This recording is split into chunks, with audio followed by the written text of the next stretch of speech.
देश भर में लॉकडाउन खत्म होने के बाद एयरपोर्ट पे जब सर्विसेज को फिर से शुरू किया जाएगा तो उसका क्या स्वरूप होगा,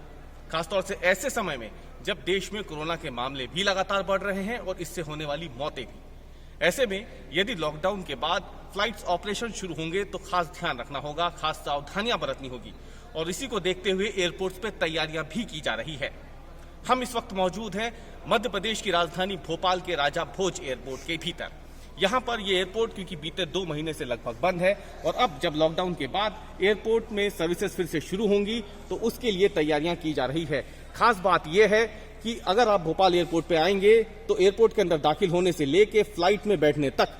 आप कॉन्टैक्टलेस प्रोसीजर से गुजरेंगे। हम सबसे पहले आपको उस जगह पे दिखाते हैं तस्वीरें जहां से बोर्डिंग पास आपको मिलेगा। यहाँ पे जमीन पे ये कुछ लकीरें बनाई गई हैं जहां पे आपको खड़े होना है, यानी सोशल डिस्टेंसिंग का ध्यान रखते हुए यात्रियों को खड़ा किया जाएगा और उसके बाद जब वो आगे बढ़ेंगे धीरे धीरे तो बोर्डिंग पास लेने के लिए अब तक होता ये था कि बोर्डिंग पास देने के लिए आपका जो टिकट होगा जो आपको इंटरनेट से मिलेगा वो आपको इस काउंटर पर बैठे हुए स्टाफ को देना होता था, लेकिन अब ऐसा नहीं होगा। ये जो अंतिम पॉइंट बना है आपको दिखाएं नीचे की तरफ, तो यहाँ पे आप देखेंगे कि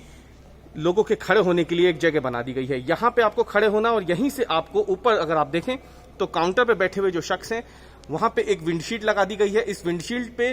वो शख्स बैठेगा, वहां पे आपको सिर्फ बात उससे करनी होगी और आपको जो आपका इंटरनेट से जो टिकट निकलेगा वो यहाँ पे स्कैन करना होगा। यहाँ से वो स्कैन हो करके आपका जो बोर्डिंग पास है वो आपको इस मशीन के जरिए बाहर मिल जाएगा, यानी आप कहीं पर भी जो एयरपोर्ट स्टाफ है उसके संपर्क में नहीं आएंगे। इसके बाद आपको बता दें कि जब आपका जो सामान है जब वो लगेज चेक इन होगा, यहाँ पे ये जो बैगेज स्क्रीनिंग जहाँ पे होती है यहाँ पे आपको अपना बैग खुद रखना होगा, सामान यहाँ रखना होगा और उस पर बाकायदा आपको जो बैगेज के लिए जो पहचान के लिए जो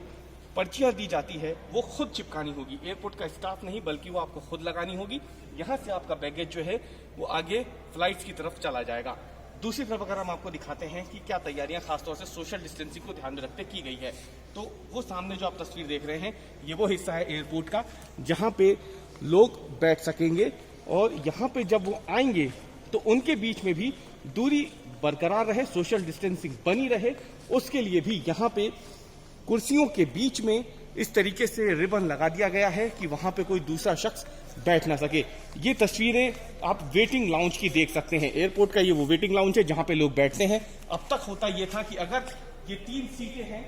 तो इन तीनों पे यात्री बैठ सकते थे, लेकिन सोशल डिस्टेंसिंग का ध्यान रखते हुए 2 सीटों के बीच की जो ये सीट है इस पर रिबन लगा करके अब इसे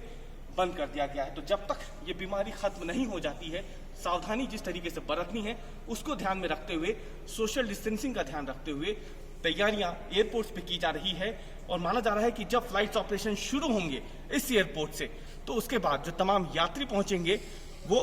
कॉन्टैक्टलेस प्रोसीजर का इस्तेमाल करते हुए फ्लाइट तक बैठ सकेंगे। और सिर्फ यही नहीं,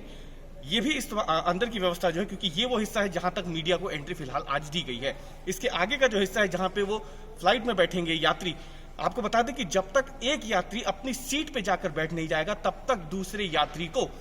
एरोप्लेन के ऊपर चढ़ाया नहीं जाएगा। यानी विमान में वो तभी दाखिल हो पाएगा जब उससे आगे वाला यात्री अपनी निर्धारित सीट पे जाकर बैठ जाएगा। तो ये तमाम प्रक्रियाएं जो हैं इसका पालन शुरू किया जाएगा जब एयरपोर्ट पर फ्लाइट ऑपरेशन शुरू होंगे। कोशिश यही है कि जब एयरपोर्ट पे फ्लाइट ऑपरेशन शुरू हो तो सबसे ज्यादा संवेदनशील माने जाने वाले विमानन क्षेत्र में पूरी सावधानी के साथ यात्री सुरक्षित रहकर अपनी यात्रा पूरी कर सकें। रवीश पाल सिंह, भोपाल।